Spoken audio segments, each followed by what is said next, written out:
Hi friends, welcome to our family. അപ്പോൾ നമ്മൾ ഇന്നൊരു ചിക്കൻ കറിയാണ് ഉണ്ടാക്കാൻ പോകുന്നത്. മൺചട്ടിയിലാണ് ഞാൻ ചിക്കൻ കറി വെക്കാൻ പോകുന്നത്. അപ്പോൾ ചട്ടി അടുപ്പ് വെച്ച് അത് ചൂടായി കഴിഞ്ഞപ്പോൾ അതിലേക്ക് വെളിച്ചെണ്ണ ഒഴിച്ച് വെളിച്ചെണ്ണ ചൂടായി വന്നപ്പോൾ അതിലേക്ക് കടുകിട്ട് കുറച്ച് ഇഞ്ചിയും വെളുത്തുള്ളിയും ചതച്ചതും പച്ചമുളക് രണ്ടായിട്ട് കീറിയതും കനം കുറഞ്ഞ് സവോള അരിഞ്ഞതും ചേർത്ത് നന്നായിട്ടൊന്ന് വഴറ്റിയെടുക്കുന്നുണ്ട്. പെട്ടെന്ന് വഴണ്ടി കിട്ടാൻ വേണ്ടി ഞാൻ കുറച്ച് ഉപ്പ് കൂടി ഒഴിച്ച് കൊടുക്കുന്നുണ്ട്.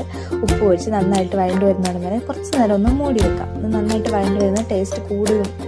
അപ്പോൾ ഒന്ന് വഴണ്ടതിന് ശേഷം അത്യാവശ്യം ഒരു പകുതി വഴണ്ടി വന്നു കഴിഞ്ഞപ്പോഴേക്കും അതിലേക്ക് ഞാൻ കറുകപ്പട്ടയും കുറച്ച് ഗ്രാമ്പും തക്കോലവും അതൊക്കെ ചേർത്തൊന്ന് ഇളക്കി കൊടുക്കുന്നുണ്ട്. അതിൻ്റെ ഒപ്പം തന്നെ മുളക് പൊടിയും മല്ലിപ്പൊടിയും കുറച്ച് ഗരം മസാല, ചിക്കൻ മസാല ഒന്നും യൂസ് ചെയ്യണം, ഗരം മസാലയും ചേർത്ത് മാഗ്നേറ്റ് ചെയ്ത് വെച്ചിരുന്ന മുളക് പൊടിയും ഉപ്പും മഞ്ഞൾപ്പൊടിയും ചേർത്ത് മാഗ്നേറ്റ് ചെയ്ത് വെച്ചിരുന്ന ചിക്കനും കൂടി ചേർത്ത് അത് വേവുന്നതിന് ആവശ്യമുള്ള വെള്ളവും ചേർത്ത് നന്നായിട്ട് ഇളക്കി മിക്സ് ചെയ്ത് മൂടി വെച്ച് വേവിക്കുന്നുണ്ട്.